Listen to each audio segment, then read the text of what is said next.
Let's talk about one of the most misunderstood topics when it comes to buying a house, mortgage insurance, or PMI. A lot of people think it's a bad thing because it's an added monthly cost to your monthly payment. And some people think you have to put down 20% just to get in the door to buy a house. Well, that's one of the biggest myths when it comes to buying a house. You do not need to put 20% down, and mortgage insurance allows you to take advantage of equity early, be able to get into today's market, and ultimately buy that house without having 20% down. Today's video, we're going to talk about mortgage insurance as it relates to conventional financing. There's a lot of loans out there, FHA loans, VA loans, USDA loans, and jumbo loans, but today we are only going to talk about PMI as it relates to conventional financing. My name is Aaron Benton. I'm a mortgage lender here in Bluffton and Hilton Head, South Carolina. I love talking to individuals about mortgage insurance and different types of strategies that they can utilize so that they can buy a house sooner rather than later. They come to me and they think they have to put 20% down. I'm very happy to debunk that myth early on, but I also want to talk to you about what mortgage insurance is, and most importantly, how you can get rid of it, because it is not going to last you forever on a conventional loan. So stick around because we're about to get after it right now. All right, so what is PMI, or private mortgage insurance?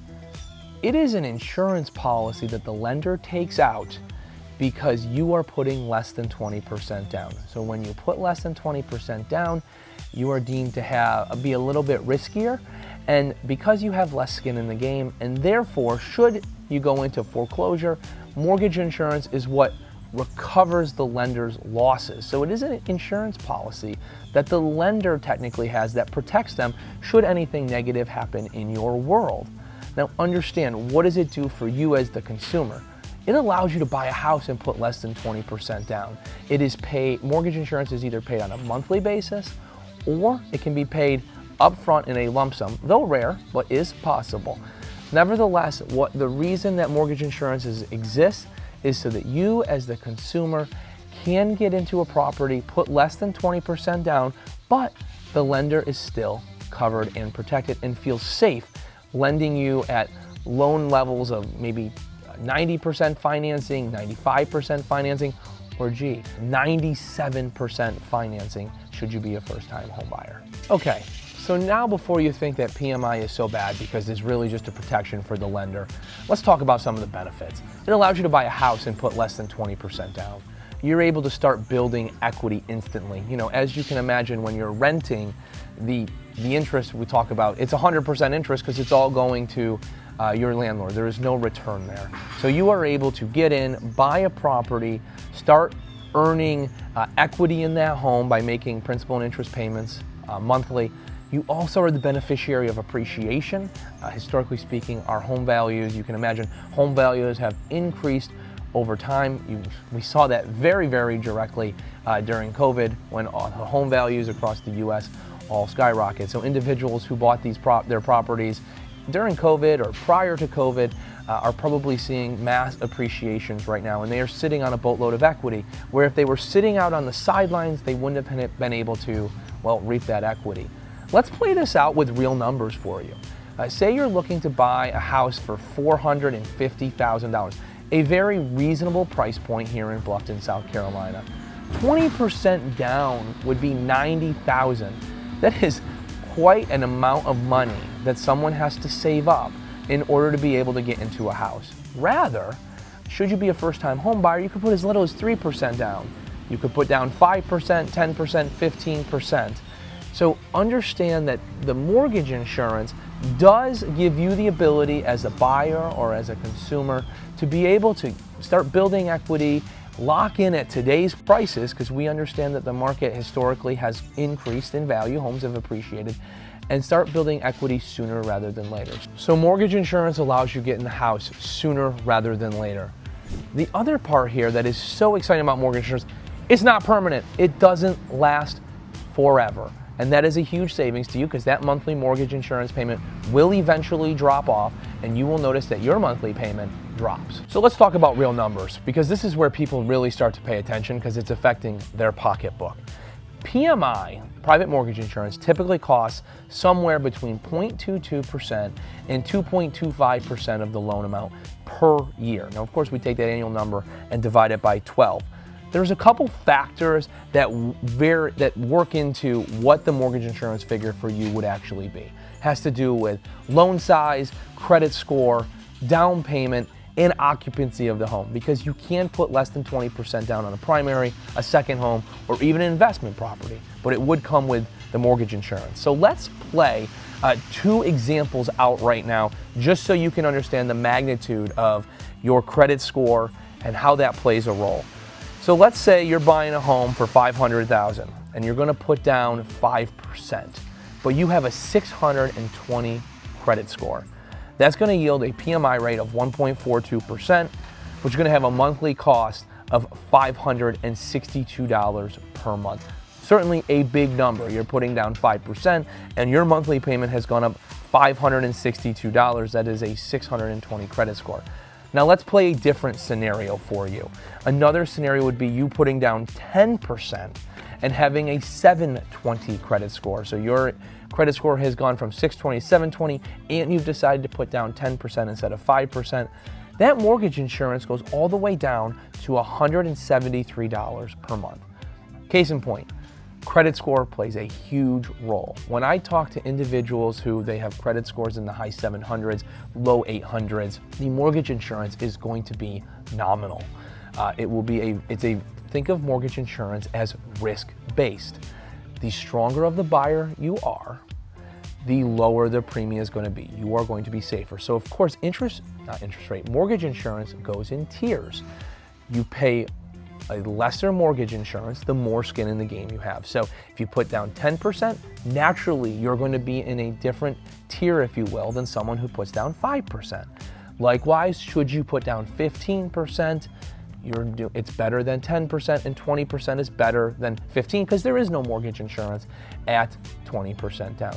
Nevertheless, this is why when I talk to individuals about how much they want to put down and things of that nature, it's really important for me to understand their credit scores, their debt to income, the occupancy, because this number for mortgage insurance is absolutely variable and can swing, as you can see, quite a bit based on your personal profile. But regardless of how much that monthly mortgage insurance is, the good news is it's not forever and it will go away. So this is probably the best part of the video because we've talked about, well, now you can get into a house and put less than 20% down, but you're saddled with this monthly mortgage insurance figure, which you've learned is really it's not necessarily a monthly benefit to you. It allows you to put less than 20% down. It's an insurance policy for the lender. But how do we actually get rid of mortgage insurance? Well, I'm about to share with you 5 ways. Number 1, just building equity through normal payments.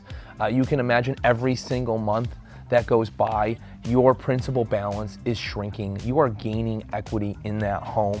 So as long as you continue to make those monthly mortgage payments, once you get to 20% equity, you will call your loan servicer and you will say, hey, I believe that I have 20% equity in the home. I'd like to be relieved of that mortgage insurance. Understand that you might need an appraisal depending on where the market is. So it's not necessarily 100% free, if you will, to get rid of the mortgage insurance down that road. But through normal monthly payments, you eventually just keep an eye on it because you'll be able to keep an eye on it because once you hit to that 20% equity point, you'll be able to be relieved of mortgage insurance should the appraisal justify that. Number 2, make extra payments however you see fit. Me personally, I pay an extra $500 per month towards the principal balance only towards my mortgage. And the reason is I am chipping away at that mortgage payment or that equity every single month that goes by. Not only am I gaining equity faster, I'm actually also reducing the total interest that I pay through the course of the loan. So if you have the ability to make extra payments, maybe they're monthly, like I just said, maybe you walk into bonuses on an annual or quarterly basis and you want to apply those towards the principal balance of your mortgage, you certainly can do that. That will absolutely expedite the mortgage insurance or the amortization schedule so that you can get rid of mortgage insurance sooner rather than later. Number 3, wait for the appreciation. Kind of like I touched on before, you have during COVID, or people who bought prior to COVID, they've seen a mass appreciation. I was actually having people, they were buying in say 2019, again before COVID, and they were putting down 5. And then once you know it, 2 years later or 3 years later, their home has appreciated so much in value that the mortgage insurance could be relieved. So just keep an eye on the market. Many times when I call people, I say, how much do you think your house is worth? Again, a round number is okay, but you should keep an eye on your local market and what that actually, how much your house is worth, because in the back of your mind, you want to get rid of mortgage insurance, and appreciation can certainly help you with that. Number 4, some people refinance. Now, you would refinance if the market presents itself. What I mean by that is when you buy a property, you have that mortgage insurance tier. So if you put down 5%, you are in a mortgage insurance tier. Some people, they will then notice that interest rates have improved. So let's just say you started off at a 7% rate and you've noticed that rates have gone down to 6% flat, and you're like, geez, there's some monthly savings there. So not only can you save on the rate, but let's say over time you have gained equity position through appreciation or mortgage, additional principal payments. So now you have 15% equity in the home rather than 5. Guess what? You're going into a new mortgage insurance tier. So naturally your mortgage insurance will be better. Also, think of it this way. Say your personal situation has improved. We've talked about how credit score plays a role. We've talked about how debt to income can play a role in terms of the mortgage insurance offering. So understand that if your situation when you first bought, your debt to income was 48%, you've switched jobs, or maybe you've received a raise, now your debt to income is 40%. So you have a 40% debt to income, you now have 15% equity in the home, your credit score has gone up. That is a significantly different situation. So not only would the interest rate improve through a refinance, but also the mortgage insurance would go down as well. So the refinance, many times people think of it as, hey, I want to refinance because of rate, but understand a secondary beneficiary of that would be that mortgage insurance could certainly improve if your situation has improved. The last one, the Homeowners Protection Act. A lot of people think that should you get to 20% equity in the home, the mortgage insurance will automatically disappear. That's not the case.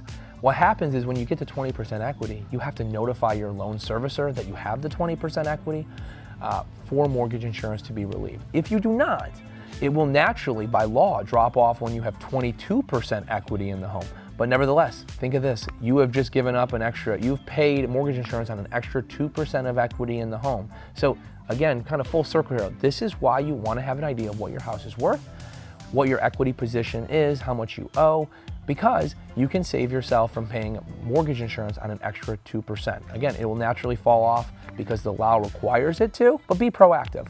Make sure that you have your ducks in a row so that you can save some money. Real quick, so you're watching this video and you're thinking, I wonder if PMI or mortgage insurance is really the right move for me.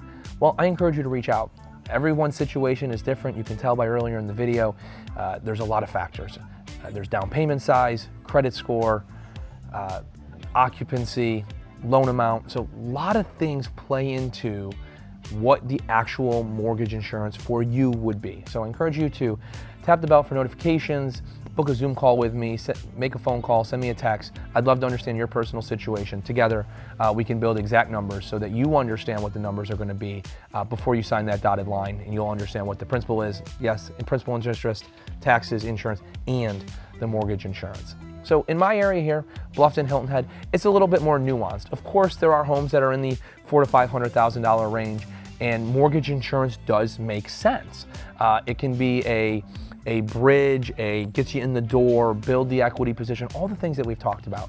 Now, sometimes there's higher price homes, right? There's in Sea Pines, we're talking, can be multi-million, Palmetto Bluff, multi-million, and these are jumbo loans. And a lot of people, they're not getting mortgage insurance because mortgage insurance, yes, it can exist on jumbo loans, but many times people want to put the extra 20% down simply from an interest rate perspective on a jumbo loan.